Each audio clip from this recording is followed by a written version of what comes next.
یہ احد کی جنگ ہے اور امت کی جنگ ہے. جو کی جنگ اس کو کس نے قرار دے دیا؟ مطلب کیوں امت کی جنگ ہے؟ ایک خامنائی جو ہے ان پر حملہ ہو گیا، آپ کے ایران پر حملہ ہو گیا، اور آپ اس کو امت کی جنگ قرار دے رہے ہیں. ایک مسلک کو پوری امت سمجھتے ہیں تو مجھے نہیں پتا. آپ امت کا درد جگا رہے ہیں اور آپ کہہ رہے ہیں کہ یہ امت کی جنگ ہے. اس ایران کے امت پر جو احسانات ہیں، یعنی انہوں نے عراق میں جو احسانات کیے امت پہ، انہوں نے شام کے اندر جو احسانات کیے امت کے اوپر، اسی طرح انہوں نے پاکستان کے اوپر جو احسانات کیے، اسی طرح انہوں نے افغانستان کی امت پہ جو احسانات کیے، طویل فہرست ہے.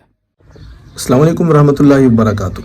ناظرین، میں ہوں عبد المنان اور آپ دیکھ رہے ہیں ہمارا یوٹیوب چینل AM نشریات. ناظرین، وطن عزیز ملک پاکستان میں بننے والی حالیہ ہنگامی صورتحال، جس کے اندر سید جواد حسین نقوی صاحب نے اس ہنگامی صورتحال میں بھی موقع ہاتھ سے نہیں جانے دیا.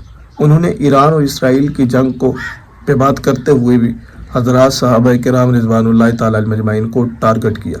ان کا ویڈیو کلپ تو آپ بارہا سن چکے ہیں.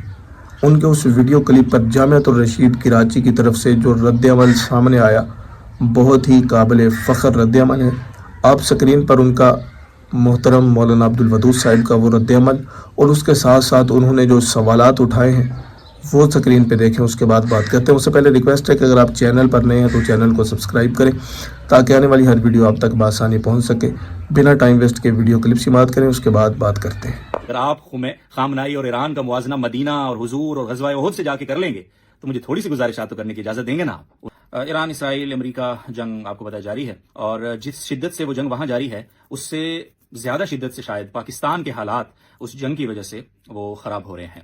یہ لاہور کے اندر ایک حضرت ہوتے ہیں، ان کو کہتے ہیں علامہ جواد نقوی. وہ اپنے کچھ ملفوظات آج کل آ رہے ہیں ان کے، تو ایک ملفوظ میں آپ کو سنواتا ہوں، اس کے بعد اس پر تھوڑی سی بات کرتے ہیں. یہ احد کی جنگ ہے اور اس جنگ میں ہر چند رہبر و پیشوا شہید ہو گئے. جنگ احد میں پیشوا کی شہادت کی خبر فقط اڑی تھی اور لوگوں نے میدان چھوڑ دیا. یہاں تو رہبر کا جنازہ پڑا ہوا ہے اور امت میدان سے بھاگی نہیں ہے، میدان میں ڈٹی ہوئی ہے. جی، تو جواد نقوی صاحب کو آپ نے سنا. پہلے تو وہ کہہ رہے ہیں کہ دیکھیں جی یہ امت کی جنگ ہے، جو انہوں نے غزوہ احد کو لے کر ٹونٹ کیا، اس پر میں بعد میں بات کرتا ہوں.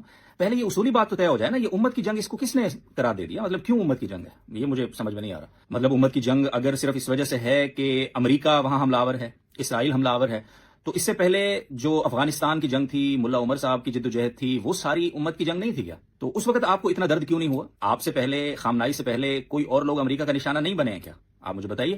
تو اس وقت آپ نے کیوں نہیں کہا یہ امت کی جنگ ہے؟ یہ ایک خامنائی جو ہے ان پر حملہ ہو گیا، آپ کے ایران پر حملہ ہو گیا، اور آپ اس کو امت کی جنگ قرار دے رہے ہیں. اس کی مجھے لاجک سمجھ میں نہیں آئی. اگر آپ اپنے ایک مسلک کو پوری امت سمجھتے ہیں تو مجھے نہیں پتا.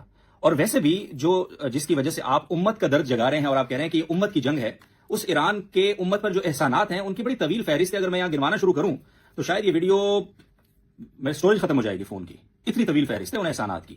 یعنی انہوں نے عراق میں جو احسانات کیے امت پہ، انہوں نے شام کے اندر جو احسانات کیے امت کے اوپر، اسی طرح انہوں نے پاکستان کے اوپر جو احسانات کیے، اسی طرح انہوں نے افغانستان کی امت پہ جو احسانات کیے، طویل فہرست ہے. اس وقت پوری پاکستانی قوم، پوری پاکستانی برادری، یعنی بلا تفریق رنگ، نسل، مسلک، مذہب، وہ ایران کو سپورٹ کر رہی ہے. کیونکہ غیرت کا تقاضا یہ ہے، غیرت مند لوگ ایسے ہی ہوتے ہیں، مشکل وقت میں وہ اپنے بدلے یاد نہیں کرتے. تو ہمیں چپ رہ کر اظہار یکجہتی کرنے دینا.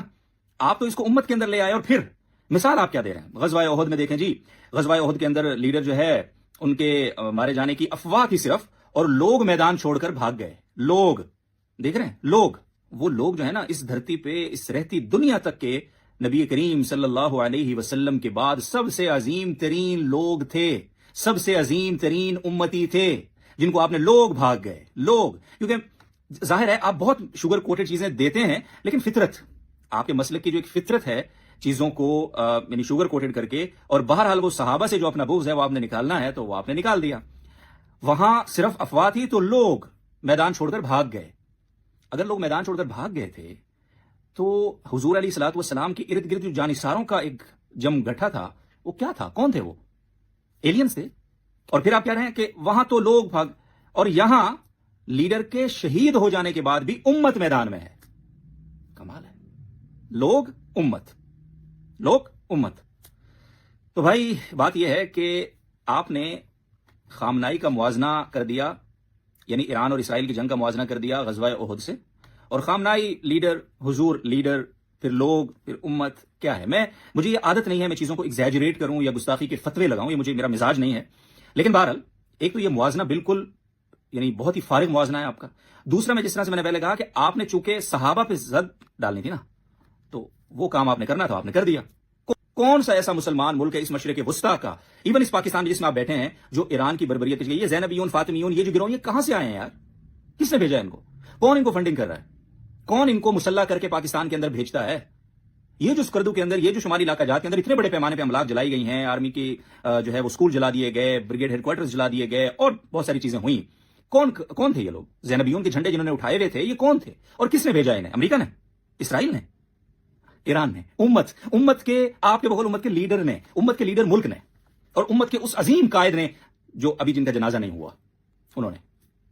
تو یاد تو دلائے مت, اور امت کی بات تو کرے مت. جی ہاں ناظرین, سکرین پہ ویڈیو کلپ آپ سماعت کر چکے, جس میں ترجمان جامعۃ الرشید کراچی مولانا عبدالودود صاحب نے گفتگو کی, اور ساتھ درمیان میں ایک کلپ چلایا لاہور سے تعلق رکھنے والے سید جواد حسین نقوی صاحب کا, کہ انہوں نے اس وقت کے اندر بھی, جب پوری قوم ایران کے ساتھ اتحاد کی باتیں کر رہی ہے, تو اس وقت میں بھی انہوں نے موقع ہاتھ سے نہیں جانے دیا, بلکہ اہل سنت والجماعت کی ریڈ لائنز کو ہٹ کرتے ہوئے حضرات صحابہ کرام پر انہوں نے اپنی غلط زبان استعمال کی.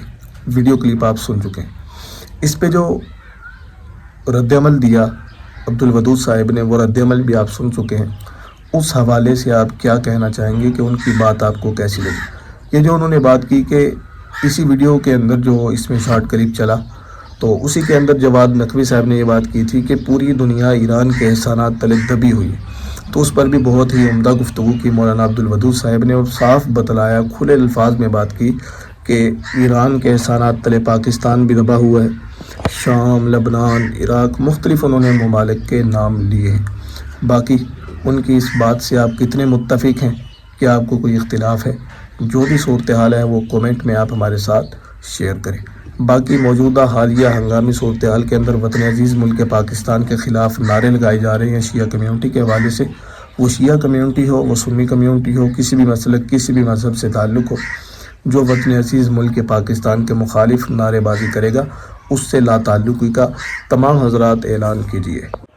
وطن عزیز ملک پاکستان کی مخالفت انشاءاللہ کسی صورت میں قبول نہیں کریں گے, اور تمام حضرات سے گزارش ہے کہ حکومت سے یہ مطالبہ کریں کہ یہ قانون پاس کیا جائے کہ کسی بھی مکتبہ فکر کی, کسی بھی مسلک کی ریڈ لائن کو ہٹ کرنا جرم قرار دیا جائے, تاکہ نیکسٹ ٹائم کوئی اس طریقے سے صحابہ کرام اور اہل بیت علیہم الرضوان ہوں, یا دیگر مقدس شخصیات بزرگان دین کی ہوں, تو ان کو کوئی اس طریقے سے ہٹ کرنے کی ناپاک کوشش نہ کر سکے. ان چیزوں کو ہٹ کرنے سے وطن عزیز ملک پاکستان کے امن کو خطرات لاحق ہوتے ہیں, اور فرقہ واریت کا خطرہ بڑھتا ہے. ہمیں وطن عزیز ملک پاکستان میں امن کی ضرورت ہے. انشاءاللہ امن کی جد و جہد کریں گے, آپ بھی ہمارا ساتھ دیں. ملتے ہیں نیکسٹ ویڈیو میں, تب تک کے لیے اللہ حافظ.